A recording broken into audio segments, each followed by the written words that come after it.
Una de las palabras que venía a mi mente mientras preparaba el estudio era la palabra confusión, porque nosotros nos damos cuenta que en diferentes sociedades, en diferentes culturas, tiempos, podemos encontrar relatos muy similares. Algunos relatos que podríamos decir es que es el mismo relato, simplemente le añadieron y le cambiaron detalles, y vemos que tienen parte de la realidad bíblica, pero finalmente hechos para confundir y dar una explicación pues apartada de la verdad. Cosas, por ejemplo, no sé si alguna vez les han puesto a pensar esto, les ha llamado la atención, el relato que tenemos los mexicanos, ¿no? De la Llorona. O sea, como que toda generación tras generación que veía la Llorona y cosas está la Llorona, ¿no? Pero tú ves, por ejemplo, en culturas o los países nórdicos, ¿no? Tienen el mismo relato, pero con un nombre diferente, que es la Banshee, ¿no?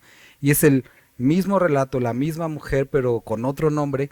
Y eso nos da la idea que es pues, un demonio, un espíritu que no solamente anda por acá, sino en otras partes, ¿no? Y eso es algo que, bueno, no tiene nada que ver con la fe, pero nosotros, por ejemplo, no sé si cuando van llegando a Cholula, han visto la estatua que está, la estatua de Shehua, ¿no? Y hay un relato bien interesante de este guerrero, de esta figura. La historia va así. Dice que él, Shehua, levantó, erigió un monumento para los dioses, y el dios supremo se enojó por lo que él había hecho, por haber dado, a dar adoración a otros dioses. Entonces envió un diluvio de agua que cubrió toda la tierra. Entonces él, la forma en la que se salvó es subiendo a la montaña más alta, a la montaña de Tlaloc, y ahí Tlaloc, lo que era el dios de la lluvia, lo resguardó. Y si ven, ese es un relato bastante similar al del diluvio, porque dice que fue salvado cuando bajó de la montaña, así como cuando el arca quedó en el monte Ararat. Entonces él descendió y en honor a Tlaloc, que lo había salvado, él erigió pues la montañita que está aquí con la pirámide, y como recompensa o como tributo a Tlaloc que lo había salvado. Entonces nuevamente el dios de los cielos se enojó y aventó una roca muy grande, y entonces dispersó a todos los pueblos que estaban reunidos bajo esa montaña, y los separó y los envió a diferentes lugares, que después es la historia de la Torre de Babel, ¿no? Que es parte de lo que vamos a estar viendo el día de hoy. Entonces vemos una historia que asemeja un poquito a la verdad bíblica, pero que al final es confusión. Nosotros vemos del mismo relato del diluvio en la cultura hindú, en la cultura china. Vemos relatos muy similares del diluvio, con nombres diferentes, pero la misma idea. Vamos a empezar en el capítulo 10. Nos quedamos con los hijos de Noé, después de lo que había pasado. Me gustaría empezar desde el versículo 9. Dice: maldito sea Canaán, siervo de siervo será a sus hermanos. ¿Recuerdan lo que había hecho? Produce que Dios diga esto. La maldición no es como directamente acá, sino a Canaán, es a la descendencia.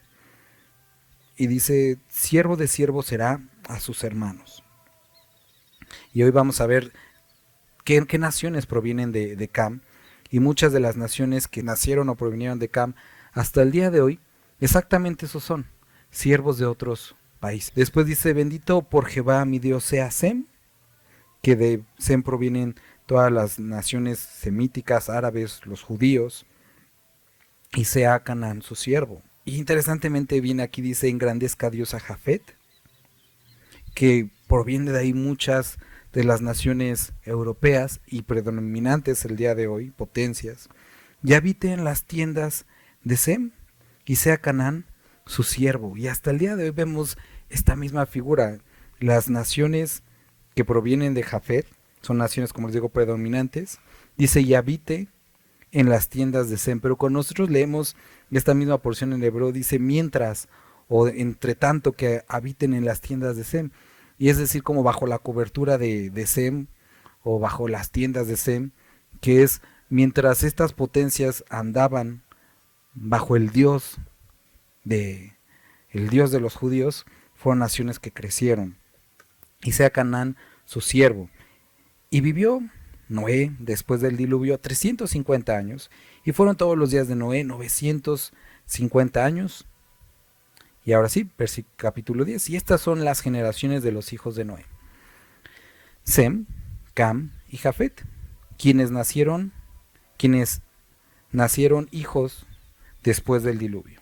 Los hijos de Jafet son Gomer, que de ahí provienen se identifica con Alemania, Magog, que son todas estas naciones que conformaron la Unión Soviética, Rusia, Magog, Madai, medos y persas, Javán, Grecia, Tubal, Mesec, moscovitas, todos Tubal y Mesec son también parte de Rusia hoy, y Tiras, que bueno es Italia. Los hijos de Gomer, dice aquí, Askenaz, que es de todos los países de Europa del Este, Rifat, Togarma, que es Turquía. Los hijos de Javán, Elisa, Tarsis. Tarsis, recuerdan qué profeta estaba huyendo a este lugar. Kitim, Dodanim. De estos se poblaron las costas, cada cual según su lengua, conforme a sus familias en sus naciones. Entonces vemos que muchas de las naciones predominantes el día de hoy provienen de Jafet. Los hijos de Cam, que es básicamente todos los países africanos, Cus, que es Etiopía, Mizraim, que es Egipto, Fut, Libia y Canaán, todas las naciones que habitaban en este lugar donde los judíos vivieron y que Dios les pidió que exterminaran. Dios les dio la posibilidad o la oportunidad de arrepentirse durante 400 años y no lo hicieron. Y los hijos de Cus, Seba, Avila, Sabat, Ramá, Sabteca, y los hijos de Ramá, Seba, y de Dan, Arabia Saudita. Y Cus engendró a Nimrod, quien llegó a ser el primer poderoso en la tierra. Este fue vigoroso cazador delante de Jehová, por lo cual se dice, así como Nimrod, vigoroso cazador delante de Jehová. Entonces, de los hijos de Cus está este personaje que es Nimrod, que es el que representa la rebeldía, es una de las primeras imágenes o prototipos del anticristo. Dice, ¿quién era? Con el que llegó a ser el primer poderoso en la tierra. Este fue vigoroso cazador, y las palabras que utiliza aquí en hebreo hace referencia a un hombre, no cazador de animales, sino cazador de personas, aquel que mataba o asesino de personas. Dice quien llegó a ser el primer poderoso en la tierra. Este fue vigoroso cazador delante de Jehová, pero la palabra más adecuada es en contra de Jehová, o en rebeldía en contra de Jehová. Por lo cual dice, así como Nimrod, vigoroso cazador, en rebeldía o en contra de Jehová. Entonces vemos a este personaje que vamos a poder relacionarlo con el siguiente capítulo, que es aquel que funda la ciudad de Mesopotamia o Babilonia. ¿Sale? Nimrod es conocido como esta figura que se casó con Semiramis, y de ahí viene o proviene uno de los grandes relatos, ¿no? Nimrod es considerado o adorado posteriormente como el dios Sol, y Semiramis, la leyenda cuenta que una de las ocasiones que Nimrod salió a cazar o a pelear, regresa y encuentra que su esposa ya está embarazada. Y entonces ella le dice, fíjate que estoy embarazada, pero los dioses me dieron este hijo, no fue ningún hombre, ¿no? Entonces de Semiramis nace Tamuz, que es también considerado una deidad, y Tamuz interesantemente nace durante los meses que el día de hoy celebramos la Pascua, y se celebra a Semiramis de esta forma, regalando, como quedó embarazada, regalando conejos, pintando huevos, y esto era en referencia a la fertilidad, como los dioses la habían bendecido, ¿no? Tradiciones que hasta el día de hoy, bueno, vemos en nuestras sociedades. Interesantemente, Tamuz nace el 25 de diciembre y todo mundo lo celebra y lo recuerda por un hecho que Tamuz murió, o dicen que murió la leyenda, y que después volvió a la vida. Ahorita vamos a ver eso, ¿no? Entonces vemos aquí a esta figura de Nimrod, Semiramis y Tamuz. Después dice, versículo 10, y fue el comienzo de su reinado Babel, Erec, Akkad y Cal en la tierra de Sinar. De esta tierra salió para Asiria. Entonces no solamente fue el fundador de Mesopotamia o Babilonia, sino también de Asiria, dos naciones que conquistaron a Israel después, y edificó Nínive, ciudad que vemos también en los relatos de Jonás, Rehobot, Cala, Resén entre Nínive y Cala, la cual es ciudad grande.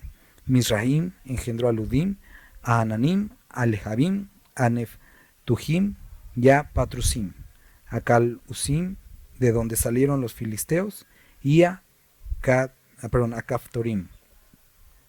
Y Canaán engendró a Sidón, su primogénito, a Et, al Ebuseo, al Amorreo, al Jereseo, al Ebeo, al Areseo, al Cineo, que son de donde provienen todos los asiáticos, japoneses, chinos, al Arbadeo, al Semareo, al Amateo, y después se dispersaron las familias de los cananeos, y fue el territorio de los cananeos desde Sidón, en dirección de Gerar, hasta Gaza, en dirección de Sodoma, de Gomorra, Adma y Seboín, hasta Lasa. Estos son los hijos de Cam, por sus familias, por sus lenguas, en sus tierras, en sus naciones. También le nacieron los hijos a Sem. Entonces, cuando nosotros estamos estudiando genealogías, tenemos que entender esto. El propósito de la Biblia no es describirnos a todas las naciones de la tierra, sino seguir aquella línea que conduce hacia Jesucristo, y por eso no todas las familias se siguen, no todas las genealogías se siguen. Y es donde empieza a invertir ya más tiempo, aquí a partir del versículo 21, la genealogía de Sem, de la cual viene Abraham, de la cual eventualmente viene Jesucristo. Dice, también le nacieron hijos a Sem, padre de todos los hijos de Heber, que es de donde proviene de esta palabra, la palabra de hebreos. También le nacieron hijos a Sem, padre de todos los hijos de Heber, y hermano mayor de Jafet. Los hijos de Sem fueron Elam, Asur, Arfaxad, Lud, Aram, y los hijos de Aram, Uz, Ul, Geter y más. Arfaxad engendró a Sala, y Sala engendró a Heber, y Heber nacieron dos hijos. El nombre de uno fue Peleg, porque en sus días fue repartida la tierra, y el nombre de su hermano fue Jotán. Entonces, nada, quiero que podamos ver algunas cosas aquí interesantes para poder entrar ya a la historia que vamos a ver en el siguiente capítulo. Nos está describiendo todas las familias. De 70 familias se pobló toda la tierra. Vemos que está Sem, Cam y Jafet. De Jafet vienen todas las naciones predominantes hasta el día de hoy. De Sem todos los pueblos árabes. Y de Cam básicamente todos los pueblos africanos. Y muchas de las naciones que hasta el día de hoy son naciones que son subordinadas a todas las demás. Por ejemplo, naciones como Irán, Irak, a pesar de que el día de hoy son pueblos musulmanes, Irak es una nación que proviene de Sem. Recuerden, todos los árabes provienen de Sem. Cuando Abraham tiene dos hijos, tiene a todos los hijos de Israel, pero también a través, cuando sucede este relato, ¿no? Cuando le da a su esclava Sara para que tenga un hijo, de ahí vienen todos los árabes, el Islam. Pero por ejemplo la nación de Irak es totalmente árabe, pero Irán, que son pueblos que tienen, a pesar de que tienen costumbres musulmanas, Irán no proviene de Sem, sino Irán proviene de los hijos de Jafet, que son pueblos que tienen su origen origen europeo.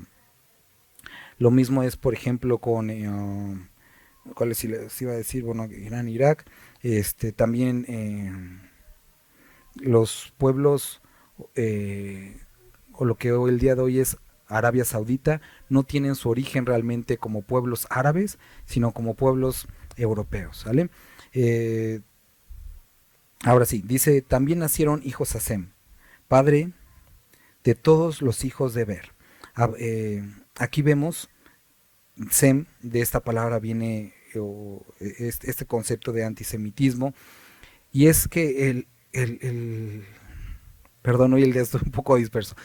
El enemigo siempre ha tenido el deseo o el plan de destruir a la descendencia de Sem. ¿Por qué? Primero para impedir la venida del Mesías, y entonces vemos una y otra vez el deseo de destruir a los israelitas, y después de la venida del Mesías vemos, por ejemplo, cuando sucede lo de la Segunda Guerra Mundial, todo el antisemitismo que hasta el día de hoy vemos, es para impedir o tratar de reducir o impedir la venida o la segunda venida de Cristo Jesús. ¿Sale? Versículo 23. Y los hijos de Aram, Uz, Ul, Geter y Mas, Arfaxad engendró a Sala y Sala engendró a Eber.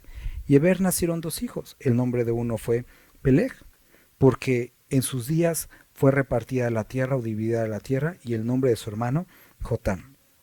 Aquí nos da una breve idea, una clave acerca de lo que sucedió durante este tiempo. Peleg vive durante el año 2000, es 2500 antes de Cristo, y dice aquí esta parte que durante sus años o durante sus días la tierra fue separada, ¿no?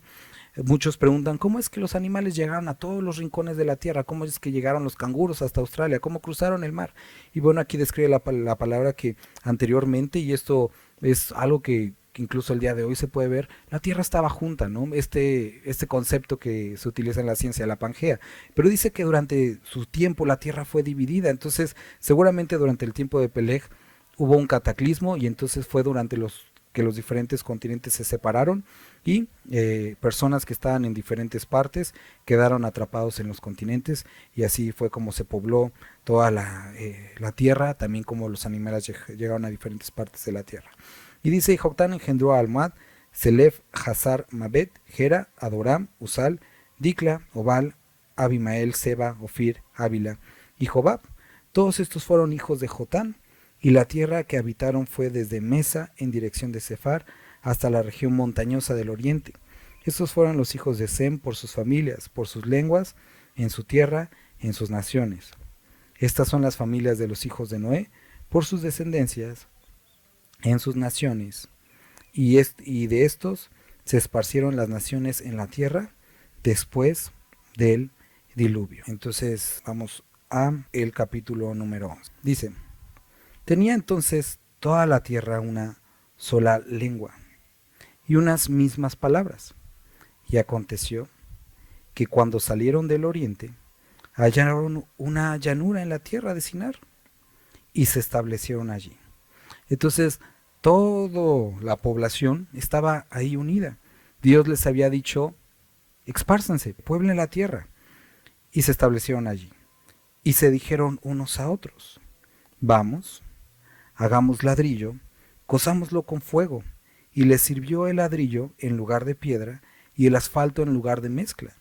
Y dijeron, vamos, edifiquemos una ciudad y una torre cuya cúspide llegue al cielo, y hagamos un nombre, por si fuéramos esparcidos sobre la faz de la tierra. Vamos a ver que el término Babel, aquí lo define como confusión, pero originalmente la palabra Babel está compuesta de dos, Bab-el, que es puerta a Dios o camino a Dios o entrada a Dios, y esto es lo que ellos tenían, esta es la idea que tenían al construir esta ciudad. Como vimos ahorita hace un momentito, nos describe que Nimrod fue uno de los grandes poderosos, de los primeros poderosos. Él funda esta ciudad, y bajo su reinado esta torre es la que se empieza a construir. Esta torre que hoy podemos saber cómo se llamaban los zigurats, que eran como pasteles, ¿no? Una base ancha y cada vez más cortos para hasta arriba. Ellos empiezan a construir esto. Ahora el deseo de ellos era, o sabían que Dios les había mandado esparcirse. Y dicen, por si nos esparcen, por si nos vuelven a destruir, por si nos caen en la rebeldía, vamos a construir esta torre enorme, para que nuestro nombre pase en generaciones y no seamos olvidados. Esta era la idea de Nimrod, el perpetuar su nombre, perpetuar esta rebeldía o este levantamiento en contra de Jehová. Vemos que no solamente en Babilonia vemos esta imagen de rebeldía, sino Babilonia a lo largo de la historia bíblica es símbolo de apostasía, de idolatría. Ahí es donde surgen las grandes religiones del mundo, las grandes mentiras del mundo, ¿no? Les decía, están estos tres personajes: Nimrod, su esposa Semiramis y su hijo Tamuz, que los vemos en diferentes culturas con diferentes nombres, con la misma tipo de adoración. Nosotros podemos ver, por ejemplo, en la cultura griega, vemos a la misma figura, ¿no? Zeus, Afrodita y su hijo Eros. Nosotros vemos en la cultura egipcia Osiris, Horus y Isis. Nosotros vamos incluso en las culturas prehispánicas, ¿no? La Coatlicue es la misma imagen de la misma mujer con los pechos grandes amamantando un niño, símbolo de la fertilidad, en todas las culturas una y otra vez adorada. Y vemos la misma imagen. Ahora, tenemos este relato, ¿no?, de la tradición.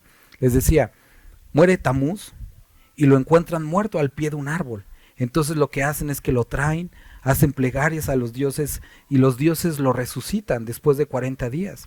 Y ellos celebran cada año, el 25 de diciembre, la adoración a Tamuz, porque el lugar donde lo encontraron, el tronco que estaba seco donde lo encontraron, reverdecía. Entonces, ¿qué es lo que hacían ellos? Cortaban árboles, los metían a sus casas, adoraban o ponían estos árboles en sus casas, los adornaban con cosas de plata, cosas de oro, para recordar y adorar a Tamuz. Y tú podrías decir, bueno, oye, eso me suena como a los arbolitos de Navidad, que ya está mal poner los arbolitos de Navidad. Allá adentro tenemos un arbolito de Navidad. El punto al que quiero llegar es el siguiente: muchas de las costumbres, de las prácticas que nosotros tenemos hasta el día de hoy, tienen su origen en estas naciones paganas. Cosas como las de tener un pastel el día de nuestra fiesta. Todas estas costumbres surgen ahí. Y la pregunta es, bueno, y entonces, ¿por qué lo ponemos, no? Quiero serte sincero, durante muchos años o muchas ocasiones he ido como en contra y a favor de algunas prácticas, hasta un día que me compartieron lo siguiente y yo quiero compartírtelo a ti. Cuando nosotros vemos en Juan capítulo 11, llega Jesucristo, si lo recuerdas, Juan capítulo 11, llega Jesucristo a celebrar una de las festividades de los judíos. Esta festividad era la fiesta de la dedicación o la fiesta de las luces. Esta festividad no está en la Biblia, nunca la mandó Dios. Esta festividad surge antes de Cristo, unos 120 años antes de Cristo. No sé si recuerdas, cuando estábamos estudiando el libro de Daniel, Daniel capítulo 11 nos describe, es una profecía de toda la historia geográfica del mundo. Uno de los elementos que vemos ahí es un hombre llamado Antíoco Epifanes. Este hombre es una figura también del anticristo. Él lo que hace es un gran conquistador, pero básicamente hace una alianza con los judíos. En esta alianza les permite vivir y les permite como tener su religión y todo eso, pero después, porque es vencido, regresa a Israel y mata más de 50,000 personas. O sea, hace una masacre en Israel. Entra al templo, toma un cerdo, lo sacrifica en medio del templo y esparce su sangre sobre todo el templo, y esto se llama la abominación desoladora, de la cual habla también Mateo y que también es una imagen de lo que va a pasar durante el tiempo de la tribulación. Bueno, después de que sucede esto, un grupo de guerreros llamados los Macabeos, que a lo mejor te suena por un libro apócrifo, que es realmente un libro histórico que habla de esta historia, que es realmente que sí sucedió, es histórica. Lo que hacen ellos es que limpian el templo, lo purifican y vuelven a aprender. ¿Se acuerdan esto? La menora, que es el candelabro que tienen? Y entonces a partir de eso se empieza a celebrar esta festividad, que es la fiesta de la dedicación, cuando se volvió a dedicar el templo, porque existe ahí una leyenda que tenía nada más lo suficiente para prender el candelabro un día, y esta provisión de aceite dura hasta 8 días. Entonces lo que se hace en la fiesta, cada día se va prendiendo una lamparita de la menora para poder llegar a la celebración. Es lo que el día de hoy se conoce como Hanukkah. Bueno, el chiste es que llega Jesús ese día en Juan capítulo 10, y digo que en este relato, esta festividad no era una festividad que Dios había enseñado, no era una festividad bíblica, pero Jesucristo utiliza esta festividad que ellos tenían, que supuestamente hacía alusión a la luz, y él dice: yo soy la luz del mundo. él utiliza una festividad que no tenía nada que ver con Israel, nada con bíblico, pero que los judíos celebran y que les recordaba, y él utilizó como un pretexto para hablar de él. Cuando nosotros vemos cosas como estas, vemos por ejemplo la festividad de la Navidad, que originalmente no tenía nada que ver con Cristo, tiene que ver con las deidades romanas. Durante el imperio de Constantino, lo estuvimos viendo en la historia de la iglesia, sucede algo, el cristianismo deja de ser perseguido y entonces se vuelve la religión oficial de todo el imperio. Y lo que hace el emperador para poder llevar a todo el imperio al cristianismo es sustituir las festividades, la Saturnalia, que es el día de hoy, ese día ya la celebraban, que era el nombre romano para la misma celebración que estamos viendo aquí, la celebraban el 25 de diciembre, decían, ya no van a adorar a este Dios, que realmente al Dios que adoramos no es Él, sino es Cristo. Y es básicamente también lo que pasó aquí en México, ¿no? Llegan los conquistadores, llegan los españoles, los indígenas, los aztecas adoran a Coatlicue, ¿no? Y ellos le dicen, ya no van a adorar a Coatlicue, realmente hay una otra diosa madre, que es Guadalupe. Y entonces sustituyen uno por otro, es la sustitución. Ahora, no estoy diciendo que eso esté bien, ni que nosotros vamos a participar en una mezcla de cosas.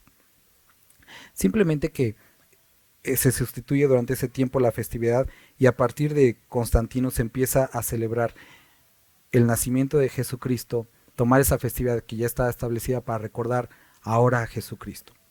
Sabemos que Jesucristo no nació el 25 de diciembre, sino que seguramente fue en los meses de septiembre, etc.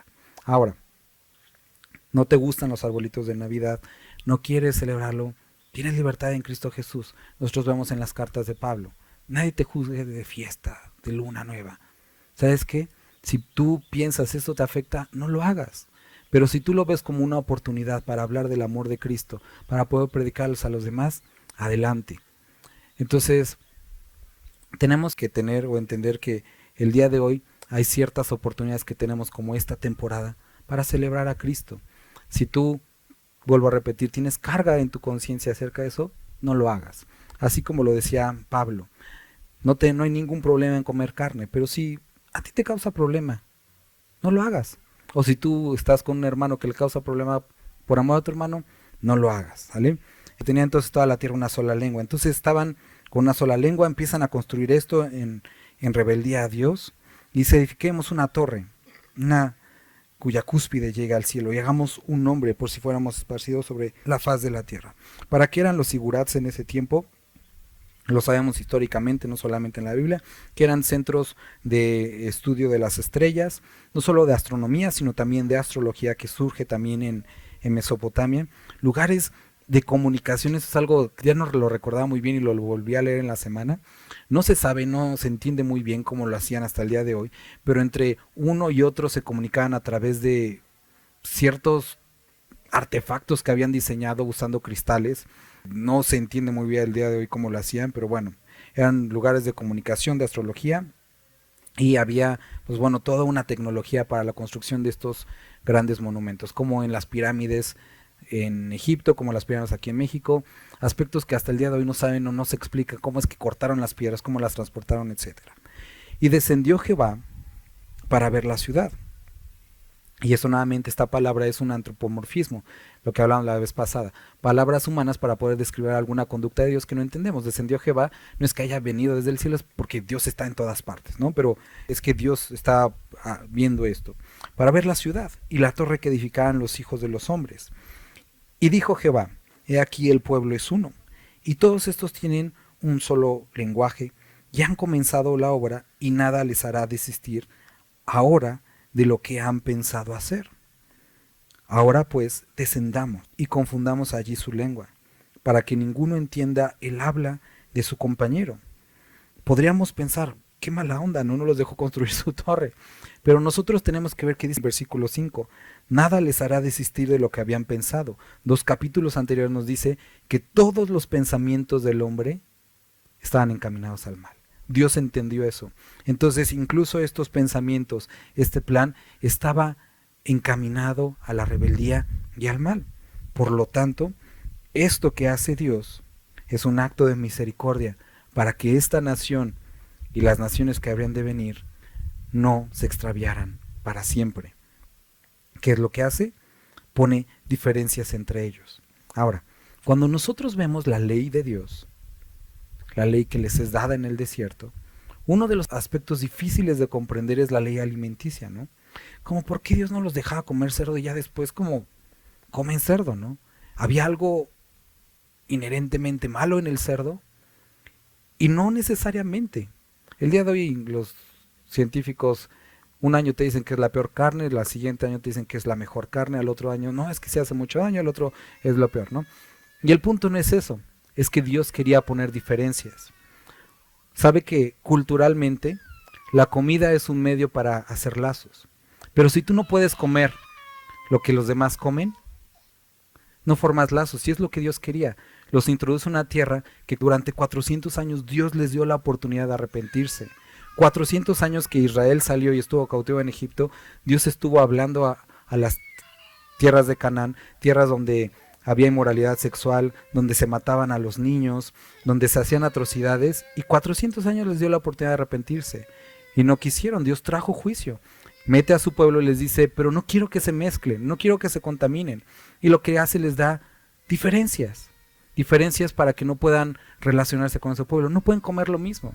Hace un par de años desarrollé una alergia al jitomate y era algo súper raro porque yo iba a pueblitos y pues lo que te dan es salsa con jitomate y no podía comer. O sea, era así como raro porque se me cerraba la garganta y decía, hay tlacoyitos con salsa, no, pues no puedo comer. Bueno, un caldillo de lo que sea, no, pues tampoco. Jitomate, que es una cosa esencial en la dieta del mexicano, no lo podía comer. Y era raro, ¿no? O sea, decía como que, ¿ahora qué como, no? Y me acordaba mucho de esta onda de los judíos, o sea, en una región donde el cerdo era algo como normal, que había muchas comidas que ellos no comen, era para que hubiera diferencias. Y el día de hoy, queridos hermanos, hay cosas que no por ley, pero a ti Dios te ha dicho, apártate de esto. ¿Por qué? Porque quiere evitarte esa unión, esa relación con el mundo. Hay cosas que no a todos nos pide. Hay cosas que a ti te dice, no escuches este tipo de música. O a personas que ellos tienen convicción de no escuchar nada de música. Pero por la debilidad que tiene, por la concupiscencia, Dios pone estas diferencias para apartarte de la maldad. Entonces, el ser diferente, el que Dios ponga ciertas restricciones en nuestra vida, es un acto de misericordia para que no nos perdamos, para que no nos alejemos, porque Dios sabe que todos los pensamientos del hombre corren siempre hacia el mal. Entonces, por eso es necesario, y Dios como acto de misericordia pone esta diferencia. Ahora, en este caso pone un diferente idioma. Ahora pues descendamos y confundamos allí su lengua, para que ninguno entienda el habla de su compañero. Así los esparció Jehová desde allí sobre la faz de toda la tierra, y dejaron de edificar la ciudad. Por esto fue llamado el nombre de ella Babel, porque allí confundió Jehová el lenguaje de toda la tierra, y desde allí los esparció sobre la faz de toda la tierra. Entonces, cuando Dios pone estas diferencias entre ellos, no pueden continuar juntos, y lo que hacen es, se van en direcciones contrarias. Ahora, quiero que podamos ver esto. Dios ha puesto estas diferencias entre nosotros y el mundo. Y nos dice Romanos, no os conforméis a este mundo, no se hagan a la misma forma. También nos dice, no améis al mundo, no améis las cosas de este mundo. Pero entre los creyentes, Dios no nos dejó en confusión ni en separación. Si nosotros, no sé si recuerdas, en el libro de Hebreos, cuando estuvimos en el libro de Efesios en capítulo 4, dice, conservad o perseverar en la unidad del Espíritu. Lo que nos hace diferentes a los demás, todas esas barreras que tenemos como seres humanos, Dios las elimina a través del Espíritu Santo que ha puesto en nosotros.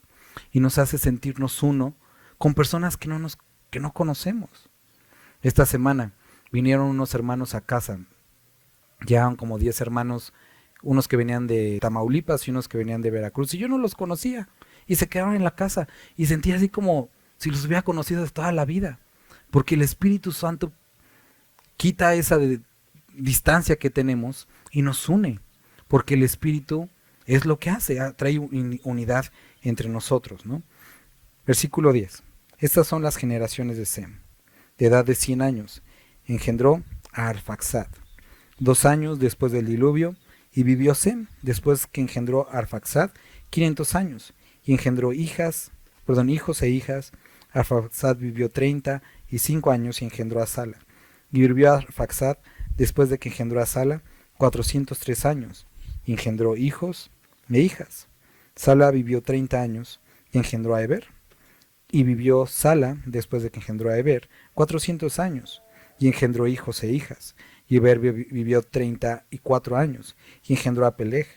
Y vivió Eber, después que engendró a Peleg, 430 años, y engendró hijos e hijas. Peleg vivió 30 años, y engendró a Reu. Y vivió Peleg, después de que engendró a Reg, 209 años, y engendró hijos e hijas. Reu vivió 32 años, y engendró a Serug. Y vivió Reu, después que engendró a Serug, 207 años, y engendró hijos e hijas. Serug vivió 30 años y engendró a Nacor. Y vivió Serug, después que engendró a Nacor 200 años y engendró hijos e hijas. Nacor vivió 29 años y engendró a Taré. Y vivió Nacor, después que engendró a Taré, 119 años y engendró hijos e hijas. Taré vivió 60 años y engendró a Abram, a Nacor y a Harán. Entonces, después del diluvio, vemos esta familia que se convierten en 70 y a través de esas 70 familias vuelve a poblar la tierra. Después del diluvio, después de ver el juicio, después de ver lo que Dios, la oportunidad que Dios les había dado, el hombre, como sus pensamientos siempre se encaminaban al mal, vuelven a rebelarse en contra de Dios. Dios en su misericordia no los destruye, sino simplemente los separa y los esparce por toda la tierra. Pero no quiere que ellos vivieran en confusión. No quería que esto que había sucedido, todos estos relatos, cada quien los entendiera como tal, como que quisiera. Dios revela a su Hijo Jesucristo ahora a través de esta genealogía, la genealogía de Sem. Y ahora todos estos nombres que para nosotros puedan ser como raros, no sé ni de quién están hablando, Dios quiere llevarlos hacia una sola familia, la familia de Abraham, a través de la cual vendría el Salvador, para que nosotros los seres humanos no estemos en obscuridad y no estemos en confusión, sino que vengamos a su luz admirable. Dios, vuelvo a repetir, no quería que viviéramos o que vivieran en confusión, sino tenía un plan a través de revelarse a Abraham, el Dios de Abraham, Dios de Isaac, Dios de Jacob, a través del cual vendría Jesucristo. Queridos hermanos, el día de hoy hablamos algo similar en la mañana. El problema que encontramos el día de hoy entre los creyentes es que han apartado su oído de la palabra, han apartado sus ojos de la palabra y su obediencia y su corazón. Y se han apartado en pos de mitos, de leyendas, lo que les dice un pastor, lo que les dice otros creyentes, y se meten en cosas raras. El deseo de Dios es que a través de su Espíritu Santo, a través de la palabra, podamos conocerle a Él. Y que seamos uno con Él, y seamos unos entre nosotros. No extraviados, como Pablo les escribía a una iglesia, llevados por cualquier viento de doctrina, sino firmes en la fe, como escribía en Efesios, para que a pesar de los diferentes problemas, situaciones difíciles, podamos mantenernos firmes. Y esta es una historia que nos sirve de introducción para lo que vamos a ver la semana próxima, que es la historia de Abraham, a través de quien se da la promesa, y entonces todas las naciones podamos tener una promesa en Cristo Jesús. Vamos a orar, hermanos. Padre, gracias te damos por este tiempo que podemos estudiar esta porción de la palabra. Te rogamos que continúes hablando a nuestros corazones. Dios, ayúdanos a apartarnos de fábulas, de historias, de leyendas, y ayúdanos a perseverar en tu palabra, en la obediencia a tu palabra. Te lo rogamos, Dios, en el nombre de Dios Jesús. Amén.